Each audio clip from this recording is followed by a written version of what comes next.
ఏమి చెప్పుదునయ్య ఈ బట్ట బయలా నేమైనయనబోవ నెరుక జనించు ఏమి ఆశ్చర్యమిదేమి గన్గునుము ఏమీ నీవునే మాయ అంబుది వాడనేము ఈనట్లాయే ఏమీ లేకుండా బయలు నీలలోని జనులా దూచి నేనించు పెద్దలకు నేము ఇంతగా దోచే ఏమి నీవు ఏమాయ అంబుది వాడనేము ఈనట్లాయే. జై నిజ గురుభ్యో నమ.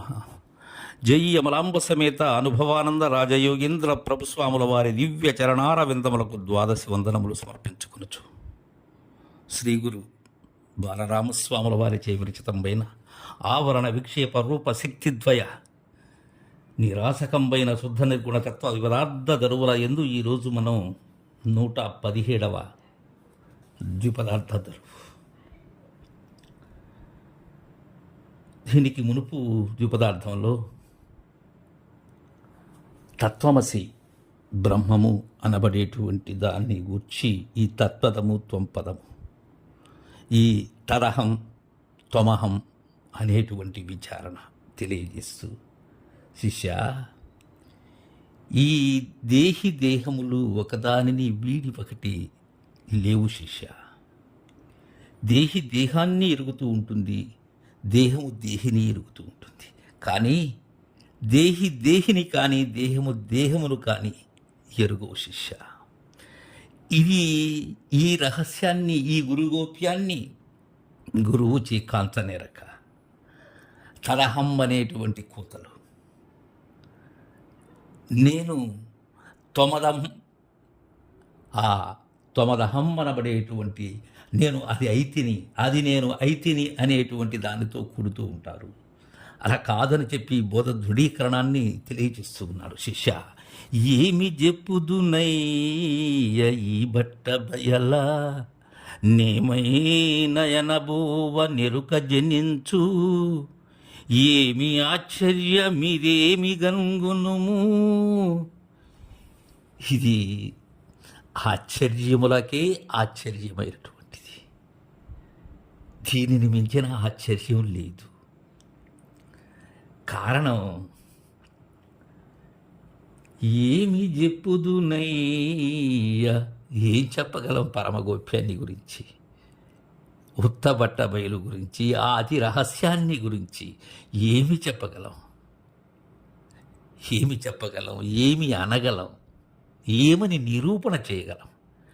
ఏమైనా అనబోవ ఎరుక జనించు, దాని గురించి ఏదైనా ఉపమానం కానీ, అది అలాంటిది అని కానీ, ఇలాంటిది అని కానీ, అది చూశానని కానీ, చూపింపబడినది అని కానీ, ఏది అన్నా సరే అదేమైనది ఎరుకైనది.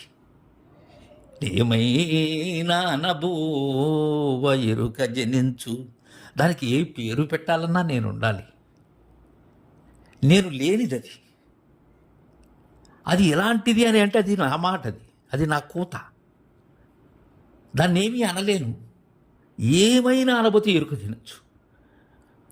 ఇది ఏమి ఆశ్చర్యమో. ఇది కనుగొనాలి అంటే ఇది ఎవరైతే శరీరులై ఉన్నారో అలాంటి వారికి. అందుకే ఏమీ నీవు నే మాయే నంబూధివాడ నే మునిగినట్లాయే.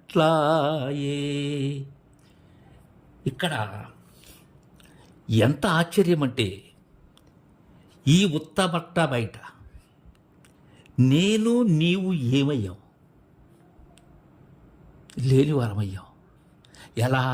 ఉన్నదానిలో నా జాడ కనుగొనగా నా జాడ అక్కడ లేదు. సూర్యుని చీకటి కనలేనట్లుగా నేను లేనక్కడ. సూర్యునిలో ఏనాడూ చీకటి లేదు. అలానే పరిపూర్ణములో నేను నీవు ఏమయ్యాం? ఎలా అయిందంటే, ఇది అంబుది సముద్రంలో ఓడ మునిగినట్లుగా నేను మునిగిపోయాను. ఇక మరలా అది గోచరం కాదది. సముద్ర మధ్యంలో ఓడ మునిగిపోయింది.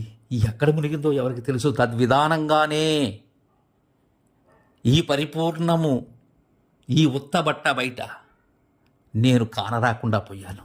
సముద్రంలో ఓడ మునిగినట్లుగా మునిగిపోయాను అంటున్నారు బాలరాం పండితులు. ఇంకా ఏమీ లేకుండా బయలు నీలలోని జనులా చూచి నేమించు పెద్దలకు నేమో వింతగా దోచి ఏమీ నే నీవు నేమాయే అంబుధి ఓడనే మునిగినట్లాయే. బయలు ఎలాంటిది? ఏమీ లేనిది, ఏమీ లేకుండా. అంబుధిలో ఓడ మునిగిన పిమ్మట అక్కడేమన్నా ఉన్నదా? లేదు. తద్విధానంగానే నేను అనేటువంటిది లేనటువంటి బయలు ఏదైతే ఉన్నదో అది శాశ్వతమైనటువంటిది. ఇలాలోని జనులా చూచి నే మించు పెద్దలకు, ఓడ ఎలా మునిగినదో తద్విధానంగానే ఎరుక లేకుండా పోతుంది.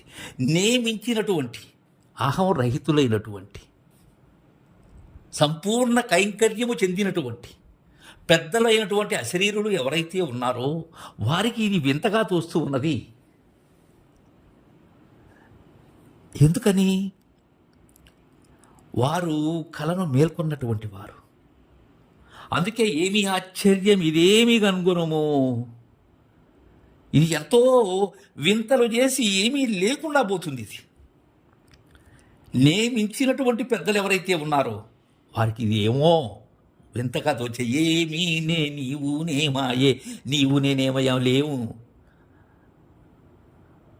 అచల సాగరంలో మునిగిన ఓడ జాడ లేనట్లుగా పరిపూర్ణమందు నీవు లేవు అని చెప్పి బోధ దృఢీకరణం కావిస్తూ ఉన్నారు మనకు బాలరాం పండితుల వారు. తర్వాయి ద్విపదార్థాన్ని రేపు ముచ్చరించుకుందాం. జై గురుదేవా.